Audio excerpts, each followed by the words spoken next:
Bonsoir les enfants. L'histoire de ce soir que je vais vous conter s'intitule Mardi Gras.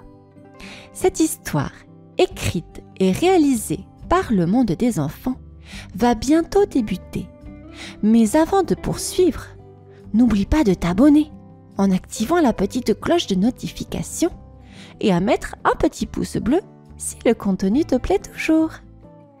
Bien, à présent, sans plus attendre, débutons cette histoire. En te remerciant.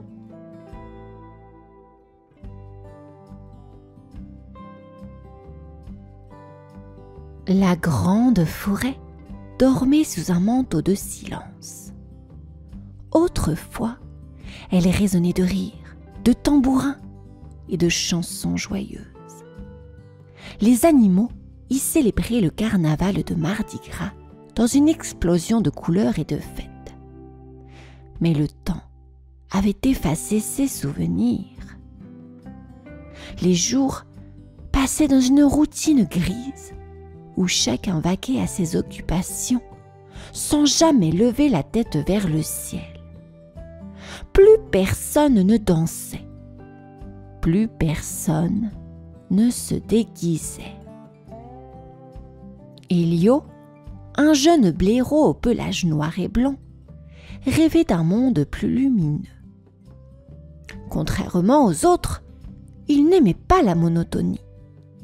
Il aimait les histoires, les mystères et surtout explorer. Ce matin-là, il s'aventura dans une clairière oubliée, là où les arbres étaient si vieux que leurs racines semblaient raconter des secrets. Soudain, son regard fut attiré par un immense tronc d'arbre creux. Il s'approcha, le cœur battant. L'intérieur était sombre et sentait la mousse et le bois humide. Pourtant, au fond, quelque chose scintillait. Curieux, Elio s'avança et découvrit un objet incroyable. Un masque doré, bordé de plumes rouges et bleues, couvertes de fines arabesques gravées dans l'or. Il semblait l'attendre, posé sur un tapis de feuilles mortes. Avec précaution, il tendit la patte et effleura le masque. Aussitôt, une lumière douce et chaude l'enveloppa. Un frisson parcourut son dos, comme si une force ancienne venait de se réveiller. Le vent se leva doucement, faisant danser les branches. Elio sentit son cœur s'emballer. Que venait-il de découvrir? Et si ce masque renfermait un secret oublié? Une aventure extraordinaire venait peut-être de commencer. Elio tenait le masque entre ses pattes tremblantes. Il était plus léger qu'il ne l'avait imaginé, mais une étrange énergie semblait vibrer sous ses griffes. Le blaireau inspira profondément et, après une courte hésitation, posa délicatement le masque sur son visage. Aussitôt, une chaleur douce l'entoura, comme si un rayon de soleil venait caresser son pelage. Un frisson d'excitation le parcourut. Autour de lui, la forêt changeait. Les arbres, ternes, se recouvrirent de guirlandes de fleurs multicolores. Les feuilles, mortes, au sol, se transformèrent en tapis scintillants et un parfum sucré de miel et de fruits mûrs flottait dans l'air. Elio cligna des yeux. Était-il en train de rêver? Par mes moustaches, Souffla-t-il, émerveillé. Un bruissement le fit sursauter. Derrière un buisson, une petite silhouette fine et vive se faufila entre les racines. Alba la belette bondit devant lui, les yeux ronds de surprise. « Elio, qu'est-ce que tu as fait ?» s'écria-t-elle en tournoyant sur elle-même. « La forêt est changée !» je ne sais pas. J'ai trouvé ce masque et tout s'est illuminé. Alba s'approcha, fascinée. Elle effleura une guirlande lumineuse qui pendait à une branche. Des lucioles en jaillirent et s'envolèrent en un nuage doré. Oh, c'est de la magie, murmura-t-elle, éblouie. Soudain, des tintements résonnèrent. Là-bas, au loin, un carillon invisible semblait annoncer une fête. Un vent joyeux souleva les feuilles et une mélodie festive s'éleva doucement. « Elio !» chuchota Alba, un sourire malicieux aux lèvres. « Et si on réveillait le carnaval ?» Le blaireau hocha la tête, le cœur battant d'excitation. Le grand carnaval de la forêt venait de renaître et l'aventure ne faisait que commencer. Le vent soufflait doucement à travers la forêt, portant avec lui une musique lointaine. Elio et Alba avancèrent à pas feutrés, émerveillés par la transformation du paysage. Partout, des rubans colorés serpentaient entre les branches. Des lanternes de champignons luisaient d'une lumière dorée et des confettis tombaient doucement du ciel comme une pluie enchantée. Elio ne pouvait s'empêcher de sourire. Il sentait une chaleur joyeuse se propager en lui, comme une étincelle prête à embrasser la forêt tout entière d'une explosion de bonheur. Bon, regarde ça, Alba, s'écria-t-il en désignant un ruisseau qui scintillait comme un miroir d'étoiles. La belette bondit sur une pierre plate, les yeux brillants. Oh, c'est incroyable! On dirait que la forêt se souvient du carnaval.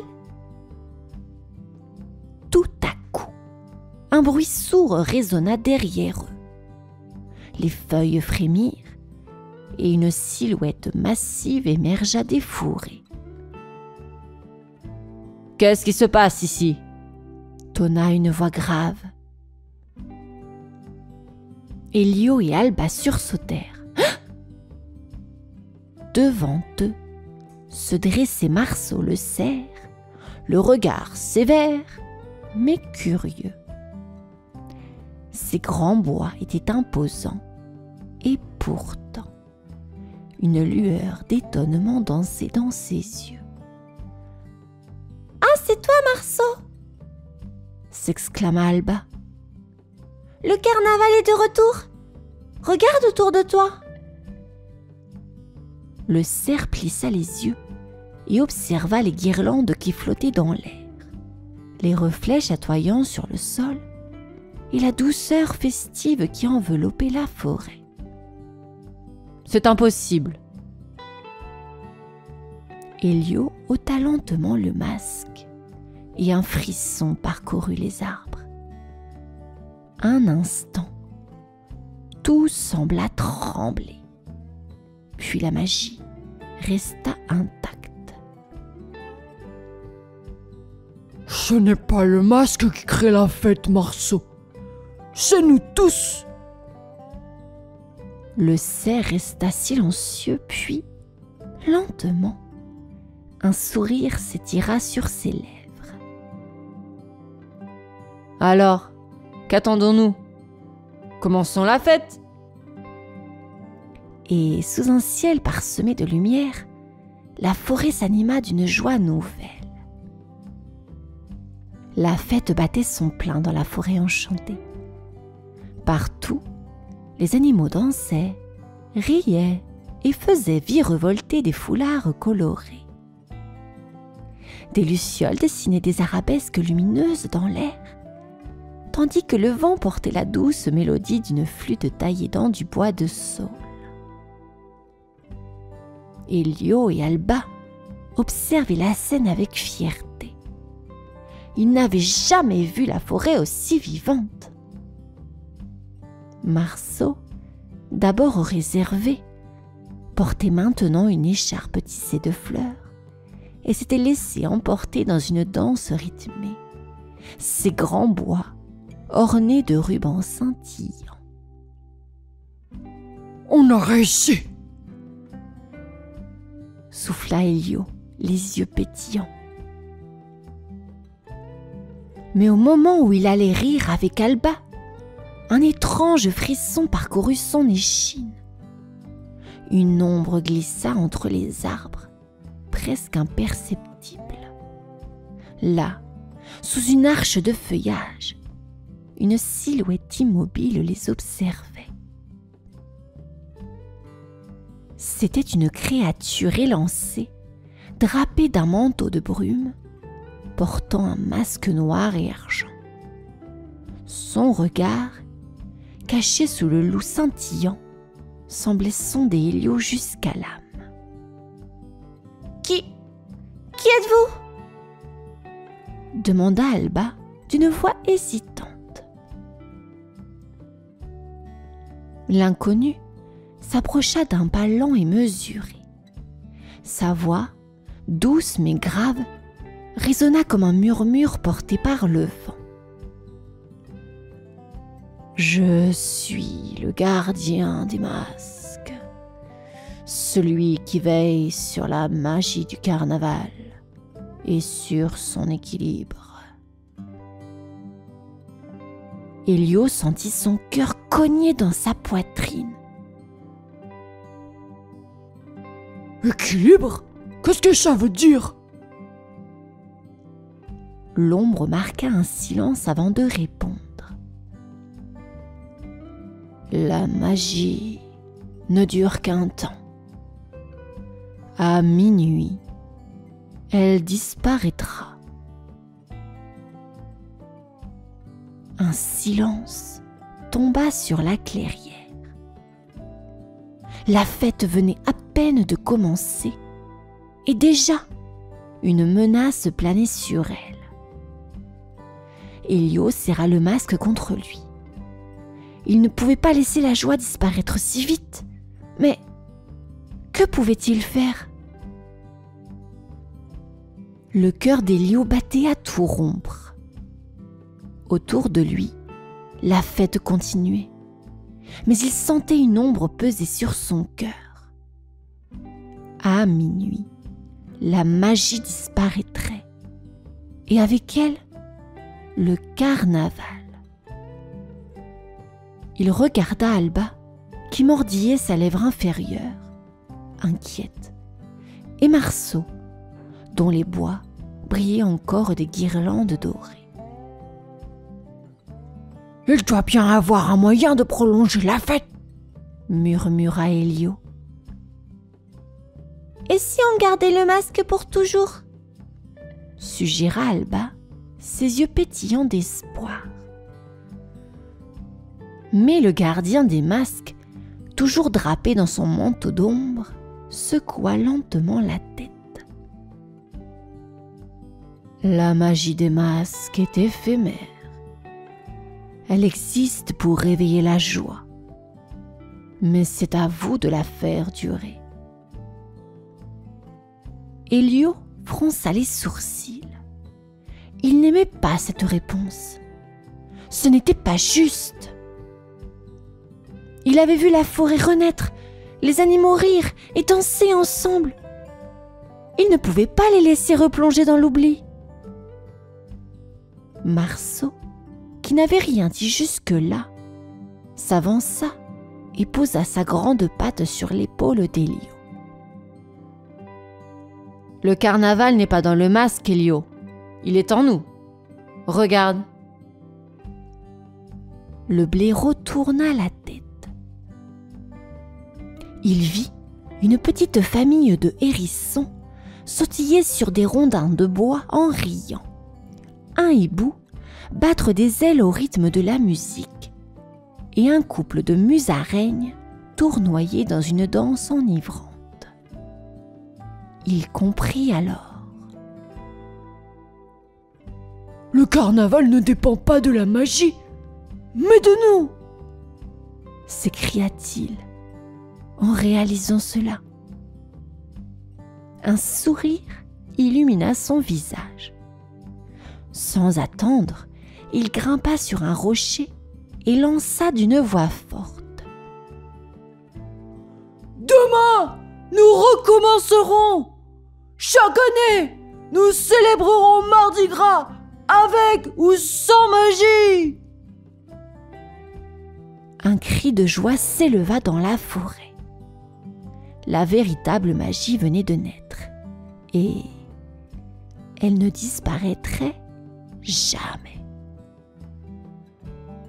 La lune brillait haut dans le ciel, baignant la forêt d'une lueur argentée. Les derniers instants de la fête palpitaient dans l'air comme un feu d'artifice invisible. Les lanternes vacillaient doucement et la musique s'apaisait peu à peu.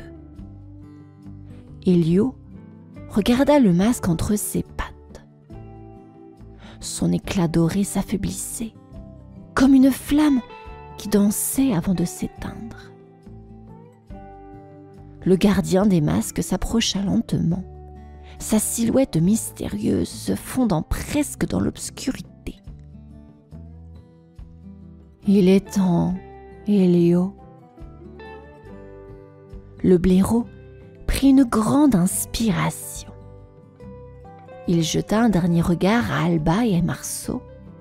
Ses amis étaient là, souriants, confiants. Il n'y avait plus de doute dans leur regard.